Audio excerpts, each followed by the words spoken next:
So welcome again, this time to session 8. During this session, we are going to look at two features of these writings. Number one, the authenticity, a specific test for authenticity. And number two, a top feature of these writings. I think you will enjoy them. So the question of authenticity first. Here's the question. Does the writing and literature contain and describe a test that an inquirer could use to determine its authenticity, meaning evidence that the message came to the human race from a source that could be classed supernatural in nature and quality? You see, these messages claim to have come from the other world, from the other dimension. You and I can't go there.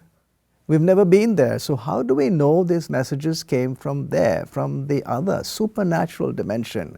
So the question here is there anything in the writing that describes a test within the writing to help us determine whether it's authentic or not?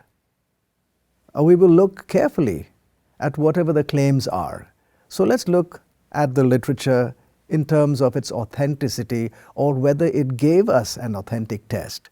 Hinduism, here are the words, we have to accept it as it is. Otherwise, there is no point in trying to understand the Bhagavad Gita and its speaker, Lord Krishna.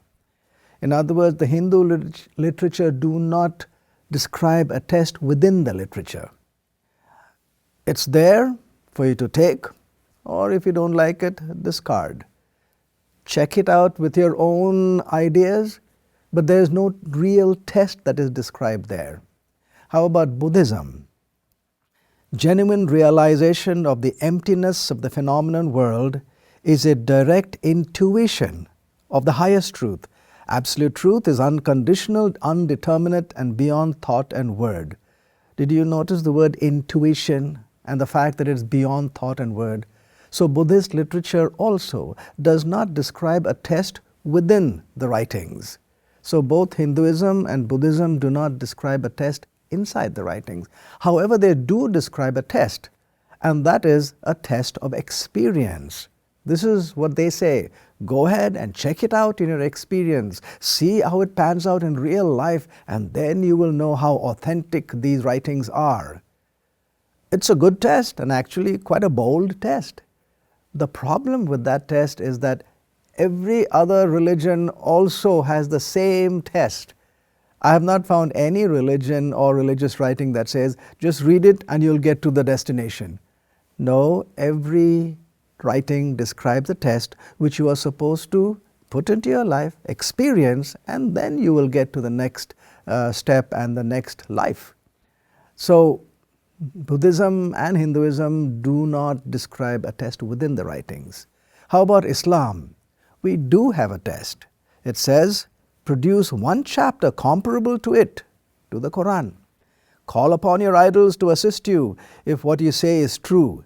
But if you fail, as you are sure to fail, in fact, if men and jinn are a type of creatures in between humans and angels, if men and jinn combine to produce a book akin to this Quran, they would surely fail to produce its like.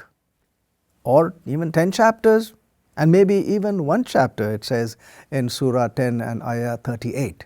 So here's a test. And so I was quite pleased with that. I said, wow, that's a good test. Let me go and check it out. But the moment I tried to do the test, 4 things actually blocked the test. Here are the 4. It does not describe what aspect to be equaled. If you ask me to equal so-and-so, the first question I will ask is, in what aspect should I equal? In looks, or in height, or complexion, or in intellectual ability, or in grades, or physical prowess? What aspect? It does not mention the specific aspect to be compared. Number 2, what would be the method of comparison? How shall we do the test? Is it a subjective method or objective method in which we give grades so that this one gets 20 and that one gets 25, so to 25 wins? It does not describe the method of comparison. It also does not say who will be the judge. Will it be the individual reading it? Will it be a certain imam or a mullah in one of the masjids? Will it be a neutral committee like maybe from the United Nations? Well, it does not describe who will be the judge. By default then, the person who is reading and doing the test is the judge. If that is the case, then if you ask me, I feel that there are other writings which I cannot ever say is inferior to the Quran, at least in its beauty and its prose and its meanings and the message that it brings. Arabic writings too. Khalil Gibran, Jalaluddin Rumi are to name a few. Beautiful writing. It's hard to say that it's worse than the Quran. So, who will be the judge? Not very sure. The last of the 4 points that block the test is the language. The Quran is the Quran only in the Arabic language, because the claim is that this Quran came down from Allah, from His mother book which He keeps in heaven, and that book is in Quran. That book is in Arabic. So Arabic is the only language in which you can describe the message from Allah. It is not just the words, it is the sound of the words and the rhythm and the rhyme that it produces. That is what is Arabic, and that is what is really the language of Allah. So how many people on earth know that kind of an Arabic? The fact is, the spoken Arabic in the Arabian Peninsula is not really the Arabic of the Quran. It is very literal. It's beautiful. So how many people know that? Less than 1%. So more than 99% of the human population does not know that Quran. So the test cannot be done by all of us. Therefore, it loses its universal test, the universal quality of that test. So I could not test the Quran. So I went to the Judeo-Christian scriptures. I put them two together, the Judaic and the Christian scriptures, and you'll see the reason why. But before I get to that, I would like to describe a certain statement by a French atheistic, brilliant scientist. His name is Simon Laplace. He described many years ago what he called as scientific determinism. Here's what he said: "We may regard the present state of the universe as the effect of its past and the cause of its future. An intellect which at a certain moment would know all the forces that set nature in motion and all positions of all items which nature is composed, if this intellect were also vast enough to submit these data for analysis, it would embrace in a single formula the movements of the greatest bodies of the universe and those of the tiniest atom. For such an intellect, nothing would be uncertain, and the future, just like the past, would be present before its eyes." It's amazing that an atheist would use the word intellect apart from human intellect, and also give it some human characteristics like seeing and eyes, but he did it. So what we are looking at is this claim that if there is an intellect that knows every particle in the universe, knows every property of every particle, knows every law that governs every particle, then to that intellect nothing would be uncertain. He could look past, he would look to the future, and he would know everything. For example, if he looked at the atoms that make up this pointer, this intellect could go back 200 years and tell us exactly where each atom was and what happened in the 200 years to make it into a pointer. Further, he could look into the future, 200 years say, and say where every atom from this pointer would be 200 years from now. So he could, for example, predict the future. Suppose the intellect sat here, how would we test that intellect to say, yeah, we found that you are the intellect?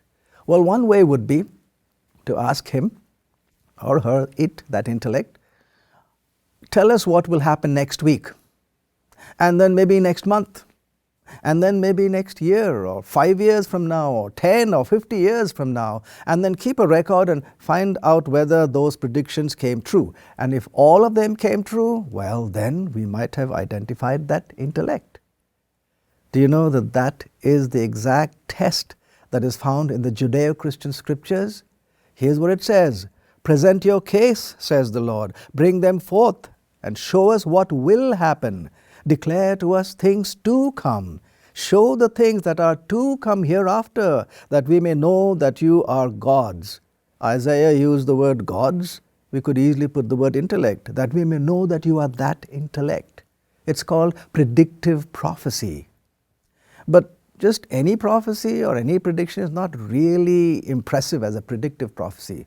So here are 5 points that Douglas Kruger says would point to a real, genuine prophecy. Number 1, it should be clear with enough detail to specifically describe the event to be fulfilled. Number 2, it should be unusual or unique and not a common everyday occurrence. Number 3, it should be made prior to the event that was supposed to be its fulfillment. Number 4, it should not be the sort that could be the result of an educated guess. And number 5, it should not be staged or manipulated to intentionally cause its fulfillment. So with these criteria, let's look at one prophecy that's written in the Bible. Jeremiah was a prophet, and he wrote about Babylon. He said, "I will make her springs dry," and also that Babylon shall become a heap without an inhabitant. He wrote this about 595 BC, when Babylon was at its zenith, the most fortified, the most strong city in the world. Now, Cyrus the Medo-Persian was winning all his wars until he came to Babylon. He eyed Babylon because he said if he gets Babylon, he would be world emperor. So his aim, his ambition was to get Babylon. But how would he defeat Babylon, that fortified city? Do you know how wide the walls of Babylon are? Our walls are about 18, 24 inches thick. The walls of Babylon were double-walled. And today when you look at the archaeological finds, they say it's up to 87 thick in width. The wall that big.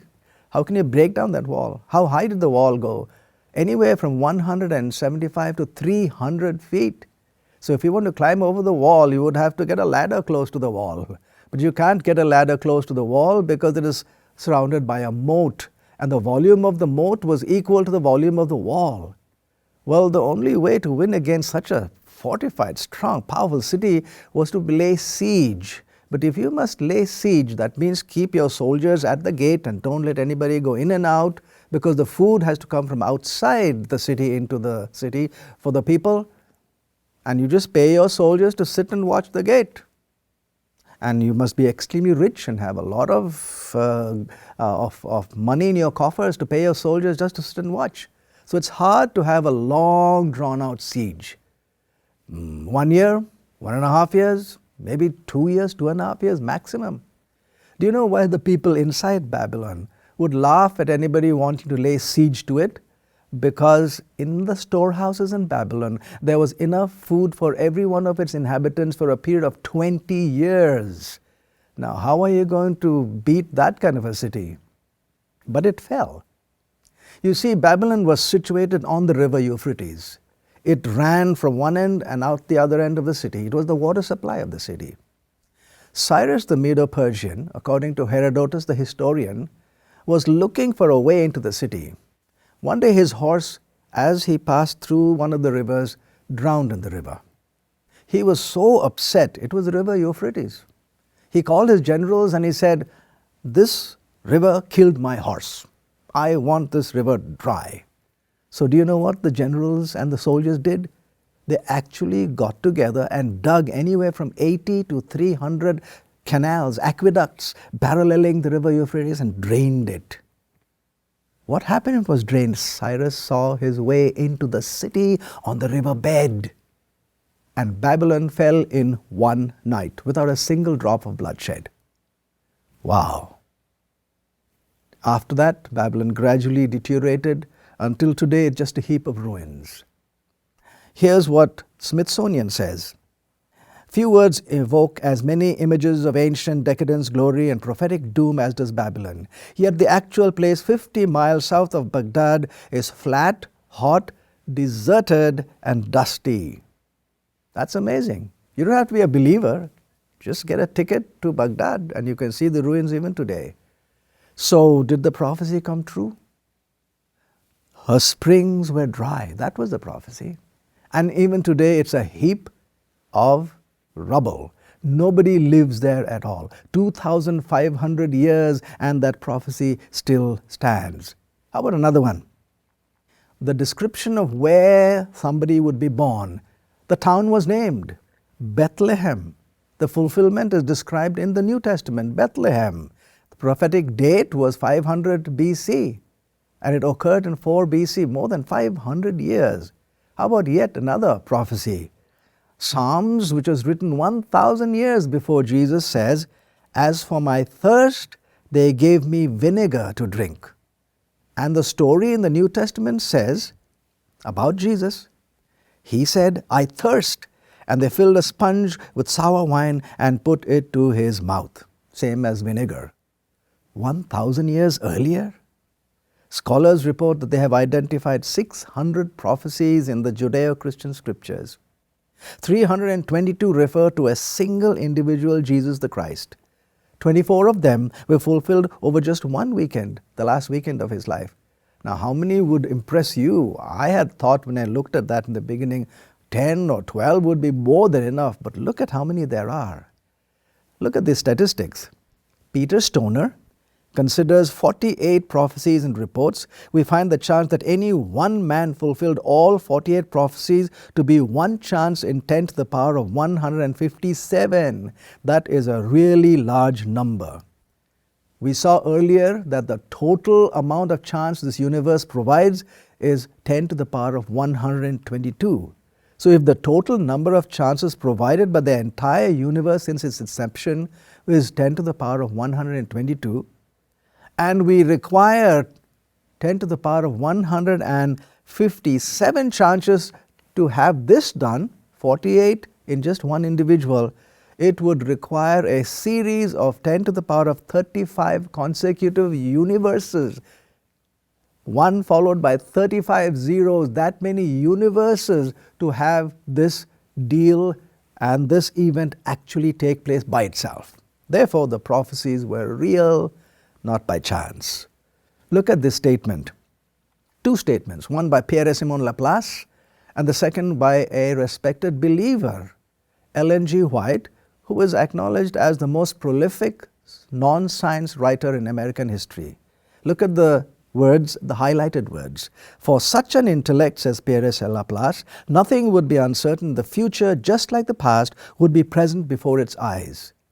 And the next statement by the believer, "He that ruleth in the heavens," same as the intellect, "is the one who sees the end from the beginning, the one before whom the mysteries of the past and the future are alike outspread." Same words. So multiple sources saying the same thing. A brilliant atheistic scientist saying the same thing as a respected believer.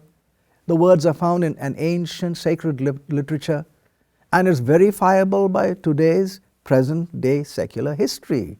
That's amazing. So what about the Judeo-Christian book so far? The New Testament is the best historical literature, least gaps in time, greatest manuscript evidence, we saw that, and the authors were part of the story. And today, the only writing, the Judeo-Christian scriptures, that permits an open test for possible supernatural origin. And now for the top features of these different writings. The language of the Quran in Islam. It's stated to be exquisitely beautiful.